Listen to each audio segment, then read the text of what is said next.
point that people overlook, I think. Thank you. Our next question is from Mexico. It is from the Instituto Politécnico Nacional, Educación Continua in Mexico DF, Mexico City in Mexico. Buenos días. Good morning. De Educación Continua del IPN. Greetings to you. Nuestra pregunta es, Our question is, what can we expect on a short, medium, and long term for the company, the organization culture in Latin America, of Latin American organizations? What is to be expected? It's just that's all. Mr. Haigh, talk about NAFTA a little bit. Well, one of the things I mentioned in my remarks, and which I'm very impressed with, is the fact that Mexico has become the second largest trading partner of the United States. That's been ushered in through the NAFTA arrangement, and I feel very optimistic about that. I know that, relatively speaking, my own countrymen from Canada are smaller players in Latin America, but I've also watched with great interest in the last few years the growing involvement in various countries in Latin America. And my belief is that we have a very optimistic future. I know we're going through currently some difficulties, but I see the resources of Latin America in the enthusiasm and the courage of its people, and in the natural resources in the countries involved. And I'm very optimistic.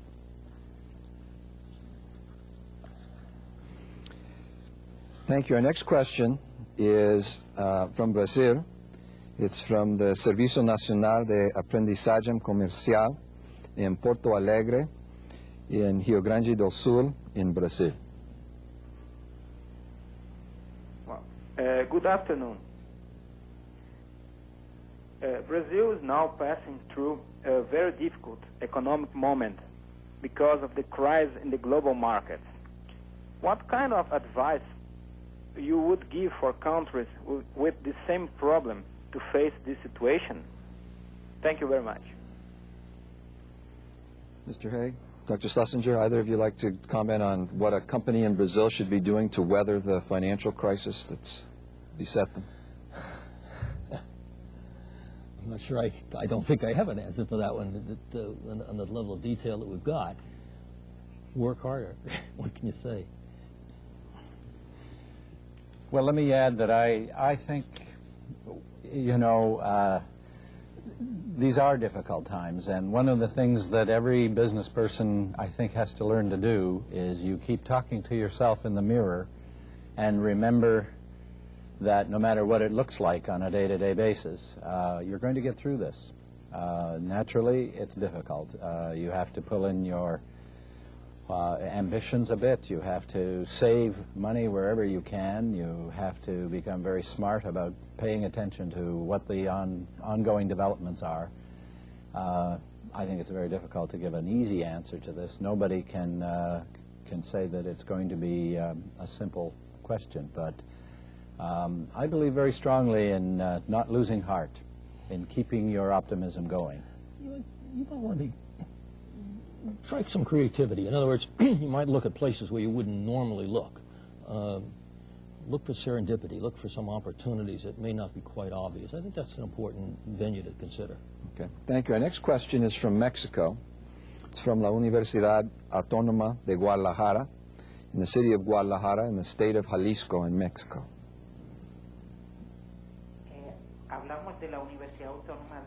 Greetings to you from Guadalajara. Dr. Claudio Vasquez is asking this question. Would you please elaborate on your comment regarding that you cannot lose the forest for the trees in the strategic planning in Latin American countries, and the consequences of that in the planning of the contingencies, and particularly in everything that has to do with copyright, or copyright? Well, I think I meant my remark in a very general sense, just to remind all of us of what we, I think, basically know about planning. It seems to me that we have to be refreshed from time to time about our vision of what it is we're trying to do. If we have an idea and we're selling a service or a product, we sometimes get caught up in the details of just getting through customs, or the details of just filling out forms, or even the details of taking care of tax issues or things of that kind. I think that it's important to remember the broader picture and say to ourselves from time to time, I have a 5-year plan. This isn't, you know, the little ups and downs that we encounter from day to day aren't going to get me off track as long as I can perceive the general pattern that I'm making progress. As for patent law and intellectual property issues, I think that's a subject that we all understand needs to be paid attention to in the detail. I know that. And we have to continually make sure that, to use an expression, we keep our powder dry, that we keep our idea protected, and we usually need good, competent advice to help us do that. So I know that sounds a little bit like a contradiction, but I would advocate having the dream and taking care of the details all at the same time. Thank you. Our next question is from Mexico. It is from the Colegio de Bachilleres, Estado de Sinaloa, in Guamuchil, Sinaloa, Mexico. We have a question. The tendency of globalization, as you have well said, is that the foreign investment are more invading on the smaller economies, but the investment and global income are more and more concentrated in the hands of very few multinational companies, and this causes that the actual countries, their purchasing power and income be reduced in the smaller countries, and that's how we have a world crisis where there is overproduction. In other words, there are services and merchandise that will not be able to be sold. What do you think is going to happen in this accelerated globalization process that is only looking for profits, but not to benefit people and to distribute the world's income? Anyone have a quick answer for this? Why don't you each take a brief shot at it? Well, there is no quick answer for the question of that one. It's extremely difficult. Distributing the economy, as I understand it, he's asking us, distributing the revenue inside of the country to equalize the shares. That's a tough one. I agree with the sentiment that I think lies behind your question. I think that it's very important that as we continue to experience the globalization of trade and marketing, that we don't lose track of the need for companies to act responsibly. I'm convinced that in the long term, the ones that will survive best are the ones that keep in mind the sort of concern you're expressing. You have to look after the home base, but at the same time, you need to be cooperative and respectful of the host country. And if you're not, I don't think that globalization works. And I hope that companies are responsible in that sense. That's all I can say. Our next question is in English. It's from United States of America in Washington, D.C., from the Organization of American States. David Haigh in his checklist stressed the importance of local knowledge of the local scene. I'd like to hear more about specific strategies for corporations investing internationally to secure knowledge of the local scene. Specifically issues related to the pros and cons of, for example, expatriate managers stationed locally or local partners taking the lead on local matters. Well, let me just respond a little more than I mentioned in my remarks. I had, in preparation for giving this talk, I had spoken to about half a dozen investors, corporate investors from my hometown in Calgary. And this was a comment that came up over and over again. To become locally involved, they mentioned things such as local managers. More and more, I understand, these companies are interested in involving and having allegiances or having marriages corporately with local people who understand their own circumstances, who can network that company into the community. They have very little interest in just showing up and living in a compound protected by high walls and guards at the gate. They have found that they need to have an interaction and an interplay with local communities in order to feel that they are secure and that they're going to be accepted and that their investment is going to work well. So that was the general idea that lay behind those comments. How you do it, I heard of examples as simple as, in the case of a small mining company, introducing television sets into the local schools in Peru, where this particular mining company was active, offering hospital assistance for the local clinic, to having the managers take language courses and maintain a continuing effort to speak the local language, and to also take advice and counsel from local people on what the concerns are that motivate them and how they perceive the new investor in their community. These are very general ideas, I realize, but those were some of the themes that were going on in my mind about it. We have time, I think, for one last question. We have a call from Panama, from la Universidad Tecnológica de Panamá, Centro Regional Colón. Muy buena. Good morning. This is from the university in Panama. Within the globalization context and this globalization of enterprises, how can small and medium enterprises, how can they really face a dispute when this dispute is already going to take from between 1 to 5 years, and it's very costly, and while the dispute is going on, the companies cannot really go on with their normal business? For example, dispute resolution in phytosanitary problems, for instance. Mr. Haigh, let's talk about alternative dispute resolution for a moment. Well, this is a good question, and it's a real concern, and I don't want to pretend that there's always a bright and shiny answer to this. I have, just this last year, I had an experience where I was acting for a Canadian client that had an invention. They were exporting it into the United States, and their competitor, frankly, met them with a barrage of litigation. They were sued in the courts. They were challenged in an arbitration. There was no doubt in our minds that what we were faced with was an attempt to wear them down and to confront them with difficulties that are outside the usual business plan.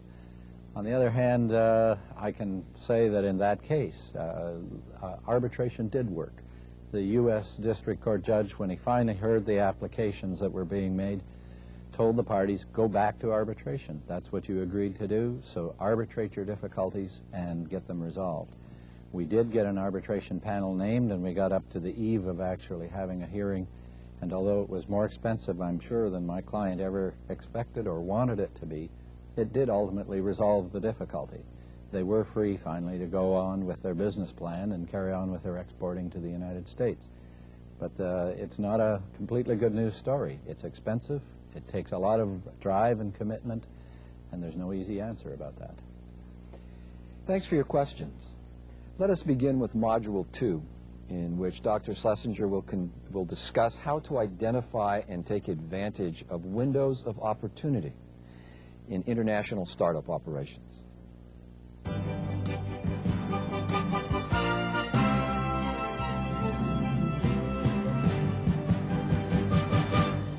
Thank you. Today, I would like to reflect on some of the strategic concepts crucial to investment and entrepreneurship in a global setting. In large part, timing and strategic planning are the name of the investment and entrepreneurial game. If you can't identify a window of opportunity for your startup and take advantage of that window, your probability of success is significantly reduced. When one thinks of investment in a business environment, the timeline is generally years, not months. Venture capitalists think in terms of 3 to 5 years, while value investors, such as Warren Buffett, may think in terms of 10 or 15 years, if not longer. When time frames are measured in years, one generally thinks of today's topic, investment, in terms of strategic planning. It is interesting to note that Fortune magazine, in its September 1998 issue, featured an article entitled, "What's Today's Special at the Consulting Cafe?" This article lists 10 tools that management has used over the last 5 years to keep their companies profitable. I won't dwell on the details of these 10 tools, but suffice to say that when managers were surveyed as to which method served them best during the times of changing business conditions, strategic planning, according to the Fortune article, received the highest score of the 10 management tools evaluated. The concept of entrepreneurship is the other part of today's topic. I would now suggest that invention and innovation are first cousins of entrepreneurship. I think we all understand that there are many attributes required for a budding entrepreneur for a startup business to be successful. Briefly stated, all of the management, financial, marketing, personnel, and business concepts must be in place for the enterprise to maximize the probability of its success. A unifying factor between the innovation of entrepreneurship and the strategic planning for investment is timing. How ready is the marketplace for innovation? Will the new product or service find a market before the venture seed capital runs out? Or is the company already too late in the face of growing competition? Business success or failure of new ventures depends on critical timing. In order to maximize the probability of success for your company, it is imperative to understand that part of the timing process that is generally known as technology diffusion. Simply put, one needs to know the time required to take a new company's product or service to market, and the probability that the market will develop to a level that will create sufficient positive cash flow to generate the investment, the ROI, that our entrepreneur promised the investors when the initial seed capital was provided. If either the entrepreneur or the company's strategic plan underestimates the time to market penetration, major financial problems may well develop. About 200 years ago, the French philosopher Voltaire wisely stated, "If we are going to have a discussion, let us define our terms." Good advice. Let me start by defining what I call an overview of the technology diffusion process. This process is shown in the diagram. This block diagram, an overview of the technology process, and is really just one of many possible configurations that could be used. Notice that it starts with the invention, the original concept of the idea. It ends up in the lower right-hand corner with the product's obsolescence. This is the full product life cycle. To get from the first invention through the entire process to product diffusion may take many years. For example, integrated circuits took 16 and a half years from concept to proliferation into the market. Xerox took approximately 25 years. On this first chart, one can see that following the basic invention, there is development and engineering work that must be done, and prototypes must be made. Innovation and evaluation follow. Here we are defining innovation as the first application of the invention, This is a very critical step because it is the acceptance of that step that leads to the decision of the entrepreneur to introduce the product to the market. That introduction process can be very costly, very risky, and quite time-consuming. This will be followed, if the product is accepted, by growth in the market. This growth will continue until such time as the market is either saturated or possibly the product is superseded by a more timely and better version. Again, this process can take anywhere from a very few years to 25 or longer, depending on whether we're talking about modern-day computers, early printing presses, jet aircraft, or the xerophony process. At some point, the product becomes obsolete, either because time has passed it by or because a superior model has been introduced. We know that the resources of every company are limited. This is especially true of small startup companies. Hence, there is a very important relation between how long an entrepreneur can survive before the seed money runs out and the technology diffusion time required for the new innovation to secure a portion of the market large enough to generate a positive cash flow. To help you appreciate this cash diffusion time relation, the sequence of events just described in the block diagram is shown in a paper presented by William McLaughlin on product cycle planning. Notice the long negative cash flow to the left of year 0, representing the investment phase of the process before profit begins to be generated. As can be seen in this chart, the generation of profit requires that the product start the market penetration phase, which is not reached until year 8 after the research is completed. This point is at -8 on the life cycle axis.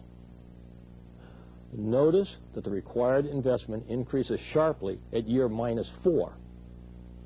If all goes well, penetration starts at year -2 and profit at year 0. The financial break-even point is reached in year +3, 11 years after the start of the development. In these scenarios, both the block diagram and the financial cash flow reflect the technology diffusion process. In view of the importance of this process, how should we now define technology diffusion? The dictionary defines diffusion as spreading out, to spread out over a wide area or a large space. In the case of technology diffusion, we will see that the fusion area that we are most interested in is in fact the actual market area of which spreading takes place. We must also consider the rate of the diffusion process. Clearly, if after a given period of time only a very small percentage of a target population were using the new technology, a percentage well below expected market saturation, we would be unlikely to say technology diffusion has been achieved. Unfortunately, there are many reasons for a market to be uninterested in your product. Saturation, lower priced competition, substitution, or just a lack of interest, to name but a few. In this latter case, you may be unable to penetrate the market no matter how much time you invest. An example was the test market for 500 television channels conducted by Time Warner. No one cared to have that many channels. The rate at which people adopt a new product has been quantified with a normal distribution function. This is the ubiquitous bell curve shown here. Here we have identified 6 regions of the curve that represent the timing of which defined market segments adopt the product or service. The area under the curve for each region also shows the magnitude of the market segment involved. Starting on the extreme left are the innovators, These are the people, excuse me, these are the people who are adventurous in that they are willing to try new and perhaps unproven products, processes, or services. As we say, they are the first kids on the block to have the new toy.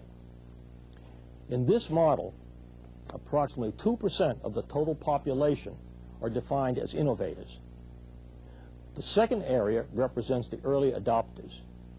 Here we identify about 13% who are now willing to try the new product. This group is slightly more risk-averse than the innovators, but still more adventurous than the groups that follow. Once these two early groups show the merits of the invention, the market really starts to show accelerated growth. The next two groups, the early and late majority folks, now adopt the product. These latter two groups represent 68% of the whole market population. During this period, the market matures and competition becomes an issue. Finally, the late adopters decide to join the market users. This adds another 13% to the target user market population, for a total of approximately 98%. The market is saturated. The final 2% I call neverers, who are so resistant to change that they will never adopt the product, process, or service. I'm sure that somewhere there's a chap using a mechanical typewriter who has no interest in using those newfangled things called computers. And he's going to stay with his mechanical typewriter until the day he dies. That's the 2% on the extreme right, the last sigma, of the third sigma, that I refer to as neverers. One of my best friends is still using DOS on his computer, and he may well be a neverer. The bell curve has been normalized to a mean of 0 and a standard deviation of 1. This allows this concept to be used for a wide range of products, since the actual times for the diffusion can vary greatly for different products, processes, or services. Recall also that the area under such a curve is equal to unity, or 100%, and represents the population that are potential adopters of the innovation. This means that all of the potential market segment for the product being studied is included. People either do adopt an idea or a new product, or they don't, and the distribution considers all possible adoption rates. This normal distribution curve shown this way has a wide implication as to the rate at which a population adopts a particular innovation. Many writers have used the demarcation points of plus or minus 1, 2, and 3 sigma to identify the categories from innovators to adopters and finally to laggards or neverers. These points can help us identify a definition for technology diffusion. In his book, Technology Change, Irvin Mansfield, from the University of Pennsylvania, studied the adoption rate for new processes and products. He compared various categories of firms by looking at the diffusion rate, or time it took for adoption, from the 20% point of market penetration to the 80% point. This is equivalent to plus and minus 0.83 sigma. This was important early research carried out during the 1960s. It is more convenient at this time and in this work for us to use plus and minus 1 sigma. Therefore, the population included under the curve from the extreme left, which is the beginning of the adoption process, to the 1 sigma point represents 84% of the population. This total area will be used as a definition of technology diffusion in this talk. My wording for this definition is shown here. A product, process, or service will be defined as diffused into the marketplace when it has achieved 84% utilization within its potential user base. If we now take the cumulative sum of the rate of market penetration, formerly known as integration, we see the line drawn vertically from the 1 sigma point intersects the curve at the 84% point on the ordinate. This total population is shown as a shaded area. Let us now use examples for this 84% point